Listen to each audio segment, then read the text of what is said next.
ওরা আর 2-4 ঘন্টা সময় পেলে পরে সম্পূর্ণ পুকুরটা ভর্তি করে দিত। এক রাতেই মাটি ফেলে ভরাট করে দেওয়া হয়েছে প্রায় 100 মিটার এলাকা। উত্তর 24 পরগনার ঘোলা কর্ণমাধবপুরে পুকুর ভরাট আটকালো পুলিশ ও পঞ্চায়েত। ক্যান্সারে নেই আর ভয়, NCRI হবে এর জয়। আপনাদের ভরসা নেতাজি সুভাষচন্দ্র বোস ক্যান্সার হসপিটাল। অভিযোগ, বৃহস্পতিবার রাতে বিলকান্দা এক গ্রাম পঞ্চায়েতের কর্ণমাধবপুর এলাকায় একটি পুকুর ভরাটের কাজ শুরু হয়। তার জন্য ভেঙে দেওয়া হয় 2টি পাঁচিল। যন্ত্র দিয়ে রাতের অন্ধকারে অবৈধভাবে ভরাটের কাজ চলছিল। এর আগে পুকুর বা জলাশয় ভরাট নিয়ে কড়া বার্তা দিয়েছেন মুখ্যমন্ত্রী। পুকুর জলাশয় ভরাট হলে সঙ্গে সঙ্গে অ্যাকশন নিতে হবে, ভেঙে দিতে হবে, সে যারই হোক আর যত বড় নেতারই হোক। মুখ্যমন্ত্রীর কড়া বার্তার পরেও রাজ্যের বিভিন্ন জায়গায় দেখা গিয়েছে বালি, মাটি পাচার, জলাভূমি ভরাটের চেষ্টার ছবি। খবর পেয়ে এদিন সকালে এলাকায় যান পঞ্চায়েত প্রধান। স্থানীয় বাসিন্দাদের সহযোগিতায় বন্ধ করে দেন পুকুর ভরাটের কাজ। এখানে সবুজ পরিবেশ ছিল, সেই জায়গাটাকে টোটাল ভরাট করে দেওয়া হয়েছে এবং পেছনে আরও একটা পাঁচিল রয়েছে, সেই পাঁচিলটা ভেঙে পুকুরের মধ্যে জমি ভরাট হচ্ছে। একটা রাতের মধ্যে এই 100 মিটার সম্পূর্ণভাবে ভর্তি করে দিয়েছে। তৃণমূলের আমলে সমস্ত পুকুর বোঝাই হয়ে যাবে, তাই মানুষ আর এই নিয়ে ভ্রুক্ষেপ করছে না, কারণ তাদের তো কিছু করার নেই। যাদের করার ছিল প্রশাসন, পুলিশ, তারা কেউ কিছু করছে না, তাদের সম্পূর্ণ মদতেই এই পুকুর বোঝাই চলছে।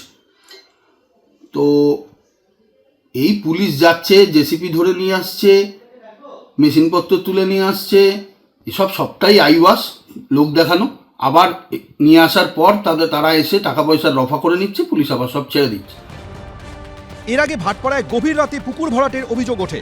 পুলিশ ও ভূমি রাজস্ব দপ্তরের আধিকারিকরা গিয়ে বন্ধ করে দেন কাজ। জলাশয় ভরাটের অভিযোগ ওঠে উত্তর 24 পরগনার কাশিমপুর গ্রাম পঞ্চায়েতের অন্তর্গত শিবালয় এলাকায়। পঞ্চায়েতের তৃণমূল সদস্য ও তৃণমূলের অঞ্চল সভাপতির বিরুদ্ধে মদত দেওয়ার অভিযোগ ওঠে।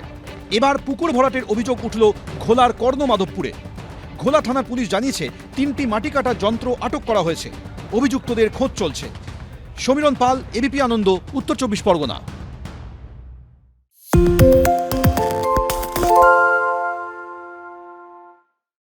সত্য অন্তহীন, সত্যের খোঁজও তাই, সত্য সন্ধানে তাই আমরা অক্লান্ত, অকুতভয়। এবিপি আনন্দ নতুন ভাবনার প্রতীক, যা মনে মুক্ত, তথ্যে যুক্ত এবং যাবতীয় সীমানার বাঁধন থেকে মুক্ত। সীমা না শব্দটির মধ্যে লুকিয়ে আছে মানা শব্দটি, যেন চোখ রাঙানি এক অদৃশ্য বেড়াজাল, যা আটকে রাখে আমাদের এক ছোট্ট গণ্ডির মধ্যে। একমাত্র সঠিক খবরই গড়ে তুলবে এক মুক্ত সমাজ। সেই জগৎ গড়ার লক্ষ্যে কোনো সীমানার ঠুকুটি আমরা মানব না। এবিপি আনন্দ এগিয়ে থাকে, এগিয়ে রাখে। শুনতে পাচ্ছি না, বল না। আরে 10 টাকাটা ব্যাপার নয়, আজকে 40 টাকা দিচ্ছি, কারণ 40 টাকা। বাংলা গলাবাজি চায় না, বাংলা খবর চায়। বাংলা খবর, বাংলার খবর।